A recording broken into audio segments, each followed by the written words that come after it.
Georges Collinet here with another Afropop close-up. Post-Genocide Rwanda is often touted in the West as a success story of peace and reconciliation, and yet the reality is much more complicated. Today we hear the story of a popular singer, Kizito Mihigo, who is imprisoned for treason. This episode, Kizito Mihigo and the politics of music in post-genocide Rwanda, hosted by producer Charulata Sinha. Nyina wa jambo urizuba ryarasiye mu Rwanda ikibeho bikaboneshereza isi yose kugira ngo igira amahoro. Kizito Mihigo, Rwanda's most beloved singer of the past 2 decades, had a special talent for live performance. At all of his concerts, people in the audience couldn't help but clap and sing along.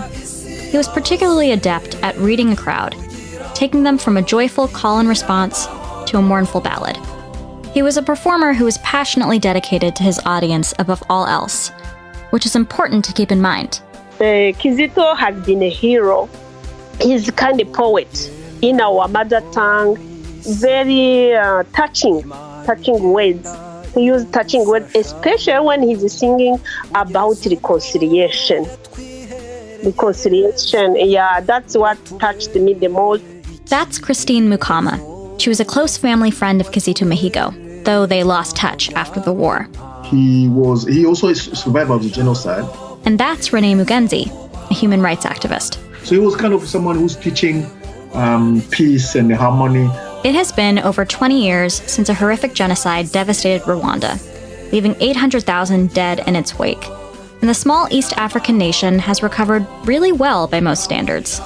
Under the leadership of President Paul Kagame, the country has seen vast economic growth and infrastructural improvements. But the man responsible for much of Rwanda's healing was not a statesman or a politician, but a singer. And also he had some reconciliation program where he was speaking. He was holding meetings and workshops on TV or prison where he was speaking to the people who committed genocide and the people who experienced genocide, teaching them to forget, to forgive, and live in peace and harmony. Kizito Mihigo was a Tutsi survivor of the genocide, orphaned at 13 by Hutu fighters. He displayed a remarkable talent for music at a young age, composing Christian gospel songs on the organ for the Catholic Church of Rwanda. He was granted a scholarship to study at the Conservatory of Paris and began his music career in 2001. Since then, he has composed 400 songs, which showcase his distinctive, soulful voice and incredible lyrical ability. He was by far the most popular singer in Rwanda, and his fingerprints can be found on each major cultural milestone in the past 20 years. The Rwandan national anthem, Mihigo was a co-writer.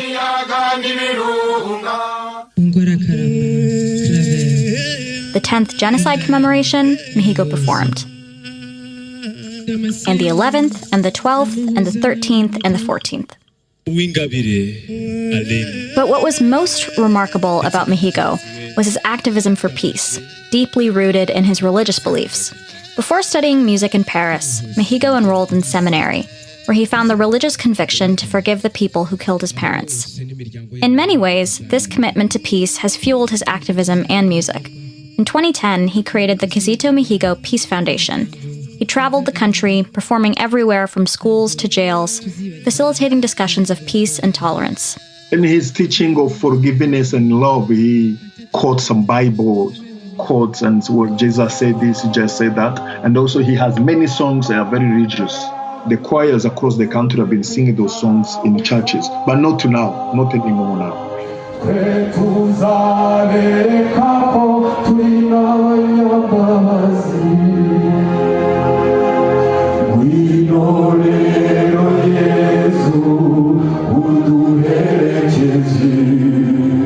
Why did choirs stop singing Mihigo's songs?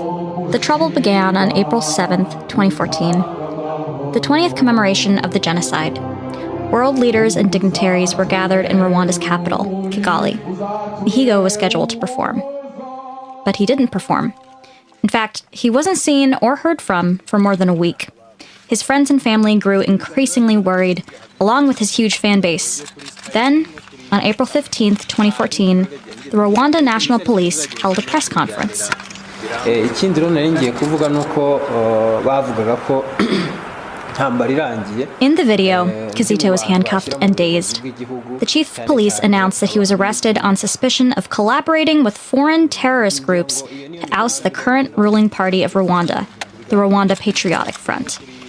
To the shock of the journalists present, he confessed to this in the press conference. Yeah, he was kidnapped by security service, and they denied of having her for a few days. They just arrested her, but they had for a few days, about 4 days. And then, because of the pressure, they brought him to the media. His official charge, conspiracy to assassinate the president of Rwanda, Paul Kagame. Rwanda's greatest activist for peace, arrested on suspicion of terrorism. Didn't make sense to me, and it didn't make sense to Rwandans either. They didn't believe that. But some young people were confused because they get one message, mixed message from the government. So there's a kind of confusion. 1 minute, the Rwandan government invited Kizito to sing at the commemoration of the genocide. And the next, he was in handcuffs, confessing to conspiracy charges. When I first heard about this story, I read up as much as I could about Kizito and his arrest. But I don't know nearly enough about Rwanda to explain how this happened.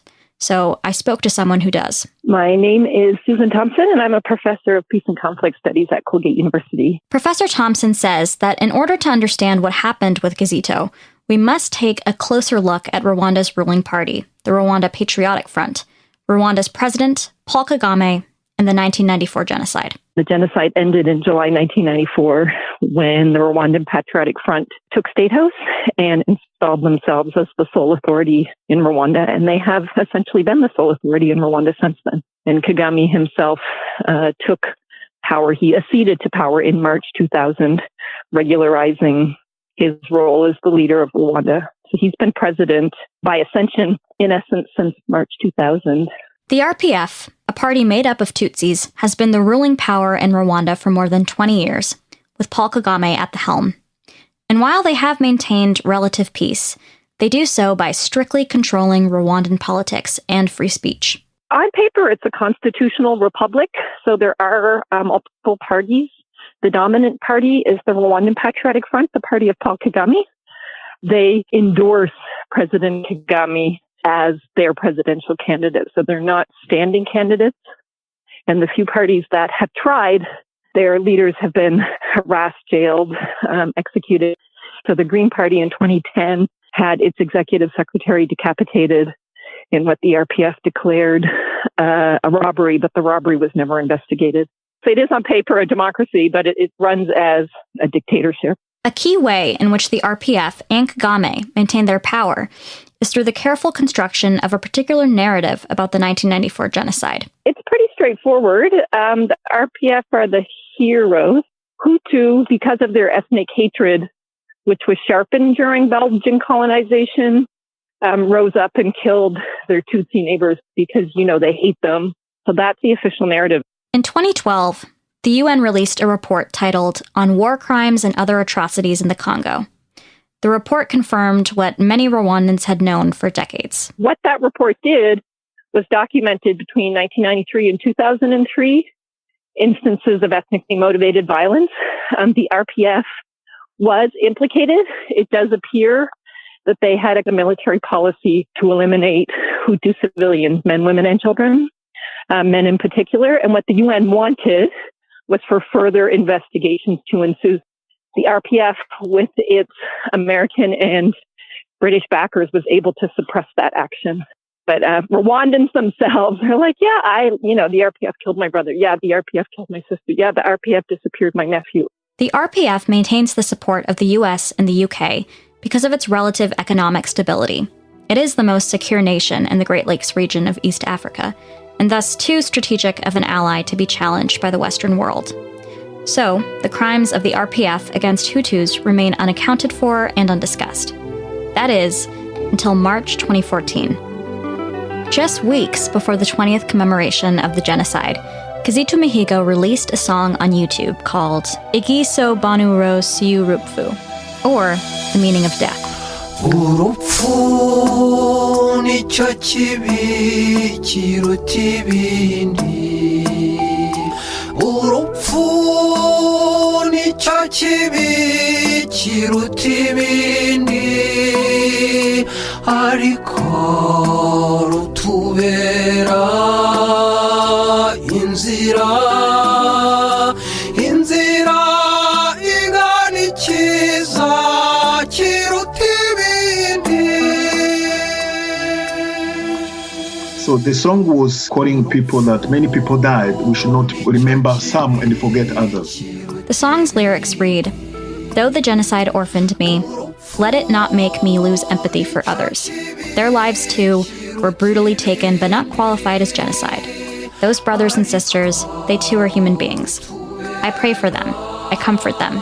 I remember them. Death is never good, be it by the genocide, or war, or slaughtered and revenge killings." He wanted to explain that not only the Tutsi dies, other people died and they are suffering, their family are suffering. We should also remember them. We should also give them support, give them counseling, understand their pain, and how we will create a good community. That's how we create harmony, and that's how we build a true everlasting reconciliation. The song got more than 30,000 views within 2 days of its posting. Oh, everybody liked the song. Some of them translated it. They started to put words in English so people who understand English can know what he's singing. The video was portraying a message which Rwandans have been dreaming to receive, something which they really wanted. And so somebody finally had the courage to say it. But the video was abruptly taken down, and the song banned from public broadcast. Soon after, all of Mihigo's songs were banned from the radio. And soon after that, Mihigo himself disappeared, only to emerge again, in handcuffs, confessing to conspiracy charges. Rwandans, however, were quick to connect the dots. I think the vast majority of people in Rwanda believe that he was tortured and forced to confess. That's Timothy Longman, director of the African Studies Center at Boston University. The people in Rwanda are not stupid. They can't say that openly. They can't disagree with the regime. They can't accuse it. But, in the privacy of their homes, people would tell you that they think he was innocent. Yeah, so it's along him, actually, about the reconciliation that Rwandans need, in his opinion. So he would like to see healing across ethnic lines and a commemoration of all lives lost. And that was, absolutely the wrong thing to say in the months running up to the commemoration, because the commemoration, of course, is a very simple story. Tutsi died, Hutu killed, RPF saved, and are ultimately the heroes. Preparations for the 20th commemoration began in 2012. It was enormously important for the RPF to present a united front for the foreign governments expected at the event. The RPF, still shaken from the 2012 UN report, was particularly paranoid about dissent rising among the Rwandan population. Mihigo's song couldn't have been released at a more inconvenient time for the RPF and Paul Kagame. Their moral legitimacy as well as their political legitimacy really hinge on this idea that they are like the heroes of the post-1994 narrative, because they crafted it and they dedicated themselves to it. So it's really a statement of even the most gentle ideas that, Hutu lives matter is met with the full weight of the state. This is a highly authoritarian government. It does not tolerate criticism. And it has a particular narrative about the Rwandan past and about Rwandan society that people have to buy into. And if they don't, then they bear the consequences. And that's what's happened to Kizito. He challenged that narrative, so they cut him down. Overnight, Mihigo went from a valuable asset of the government, a celebrity symbol of unification and peace, to a toxic liability considered too dangerous to the RPF to continue living freely. All because of a single song. Mihigo is such an interesting case because he's a Tutsi survivor. He's not a Hutu survivor. So he, in some ways, is their biggest nightmare because he's not a Tutsi who's dedicated to the cause of Tutsi in power. He's like, let's share power. The other things they say, he wants to kill the president. He doesn't even know how to use a gun. He knows how to use the guitar and the piano. Can you kill the president with the piano? Come on.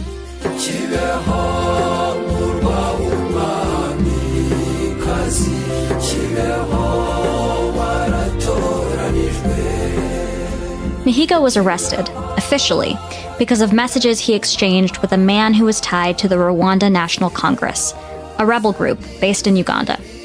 But these messages were found on his phone several days after his kidnapping by the Rwanda secret police. I think they found out those messages by chance because they were interviewing him about the songs, but they took advantage of those messages to charge him with a crime. Many people took to Twitter and other social media to express their confusion at the alleged WhatsApp messages. When Mihigo's trial went to court, the prosecution's case rested on these messages. A couple lines and a text conversation became a vast conspiracy against the Rwandan government. There was no mention of the song. Instead, Rwandan authorities claimed Mihigo was in cahoots with the Democratic Forces for the Liberation of Rwanda, the FDLR, in Uganda, even though the man Mihigo texted was in South Africa and only had distant ties to a different political group, the RNC. So the events was very simple. They re-upped these charges, which he accepted. If we come back to the court, he will accept everything. It's a normal trend in Rwanda. It's very normal. The case became a public spectacle. News outlets in Rwanda are heavily monitored and censored by the government, so his charges went uncriticized and unchallenged. The government wanted to make sure that his popularity gets down, so they make sure that it's very well publicized and that it's somebody who government have done everything for him. Now he's working with the enemy, so they make sure that he is well promoted. The trial dragged out over a period of 6 months. Finally, in February 2015, Mihigo was sentenced to 10 years in prison for conspiracy against the government of Paul Kagame. Paul Kagame ran for re-election in August 2017. The Constitution of Rwanda had to be amended in order to allow him to run for a third term. The amendment passed with full support.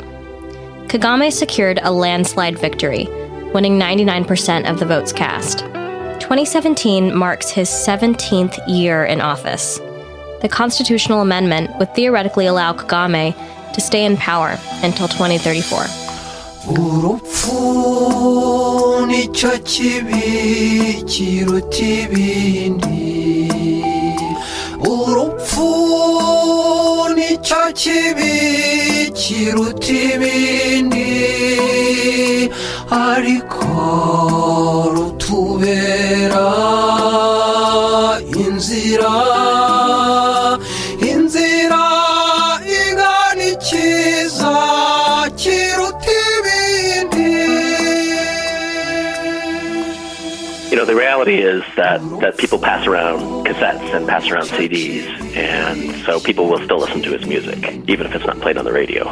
Kizito Mihigo came to oppose the regime which was preaching revenge, and he was preaching the opposite, forgiveness, forgive. Those people, even though they killed, they deserve peace, they deserve forgiveness, they deserve life. Kizito is currently alive and being held in Kigali Central Prison, serving his 10-year sentence. According to a source close to him, he works in the prison kitchen. It's unlikely he will ever sing publicly again.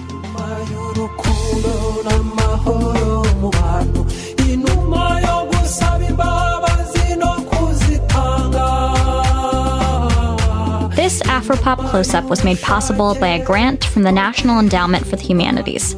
But to keep this series going, we need your support. Visit afropop.org and make a donation. Every dollar counts.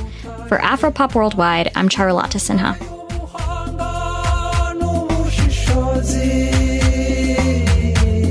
Inuma y'umurava mu murimo dutunze iyo numa niyo nziza niyo dukeneye.